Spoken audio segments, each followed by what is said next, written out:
Attorney Lilet. Kamusta ka na? Okay naman.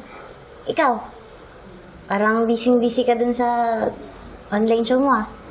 Mas busy ka nga eh. Tinanggihan mo ako sa guesting. Hindi ka na ma-reach, ha? Kurt, sorry kung parang umiiwas ako, ah. During lunch naman tayo nakakapag-bonding, eh. Gets ko naman. Eh, busy ka, di ba? Okay lang yan. Tsaka, yun din naman yung na-expect kong sasagot mo eh. Aminin man natin o hindi, may nagbago na talaga sa atin. Let, I know sometimes I can be very overwhelming. Na-pressure kita, nalagay kita sa alanganin. My apologies. Ay, Kurt, hindi mo naman kailangan mag-sorry. Wala ka naman ginawang mali. Ako lang talaga tong paranoid tsaka maraming issues. Which are all valid. Kaya, let's agree to disagree. Pwede naman. Namiss ko yung ngiti mo, ha? Namiss ko rin yung dating tayo. Alin doon? Yung nagkukulitan o yung nag-aasaran? Yung open. Yung alam mong pag may problema ka sa trabaho o personal na buhay, hindi ka nag-iisa. Kaya I hope we reach a settlement. Well, it all depends on your proposal, Attorney Kurt. Pwede ko bang hilingin na maging magkaibigan pa rin tayo just like the old times? Lilet, isa ka sa pinaka-importanting tao sa buhay ko. Oo naman. Ikaw pa ba?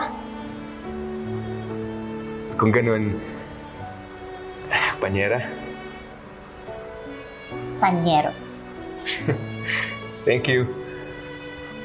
Masaya ako dahil tinanggap mo yung settlement proposal ko. Always Panyero. Ay, mauna na ako, ah. May meeting pa ako, eh.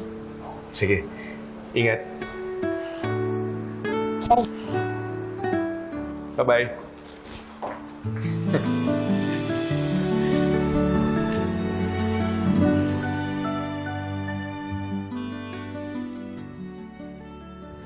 Kailan ka pa matatapos sa paghihiganti mo, Ren?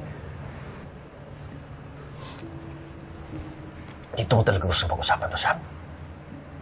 We've talked about this. Ba't parang ikaw pa yung naiinip?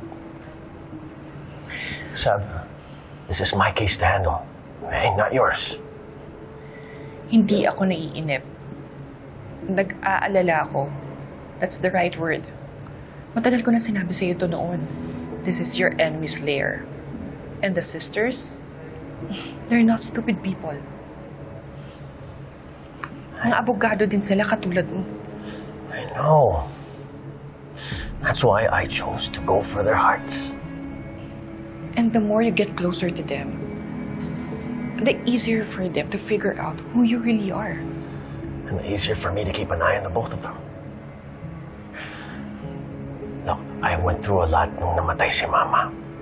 You know this, Ab. So hindi ko hayaan na malusutan ako ng dalawang yon just because nag-relax ako. No. This is just the beginning. A starter pack, so to speak. And soon, I'm gonna give them something even scarier than hell. What are you talking about, Renan?